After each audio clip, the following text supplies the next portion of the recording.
নানা কি খাইছো এসে? হ্যাঁ হ্যালো গাইস, আপনারা সবাই কেমন আছেন? আশা করি সবাই ভালো আছেন। আমরা কোথায় যাচ্ছি সম্পূর্ণ ভিডিওটি দেখলেই জানতে পারবেন। আর বিষয়টা হচ্ছে অনেক মজার বিষয় আছে। এটা কিন্তু আমাদের গজারিয়া সড়ক কাটাজোলার ব্রিজ, যেখানে মানুষ হাজার হাজার লোক বেড়াতে আসে ঈদে এবং বর্ষাকালে। এখানে আসলে পরে অনেক একটা ফিলিংস আসে, এখানে অনেক ভিউ মানে কি, এখানে ছবি উঠলেও ভালো লাগে। আর আমরা চলে আসছি, এই দেখেন একটা কারখানায়, মানে যে রুটি বিস্কুট মানে যাবতীয় বেকারির মাল তৈরি করে। আমরা সেই কারখানার মধ্যে ঢুকে গেছি, আমার নানা সবার সাথে কথা বলতেছে। আর আপনাদের আমি দেখাচ্ছি কিভাবে রুটি তৈরি করে কিংবা মিষ্টি তৈরি করে।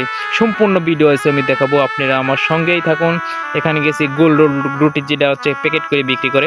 এটা হচ্ছে দই, এটা হচ্ছে স্পেশাল দই যেভাবে তৈরি হয়। যাই হোক, সব ঘোরার পরে আমরা বসে আছি, আমি আর নানা, যে খাবার আসে নাকি, বিরিয়ানি অর্ডার দিলাম, কই ওইটার গেল, কই ওইটার কই, আমাদের বিরিয়ানি নিয়ে আসো। ইতিমধ্যে আমাদের বিরিয়ানি চলে এসেছে। আমার নানা কিন্তু কসকস করে দাপতেছে, সাথে আমিও কিন্তু বসাচ্ছে। নানা সেই বসা নিয়ে বসাচ্ছে, গরুর গোস্ত দিত। ও বসাও।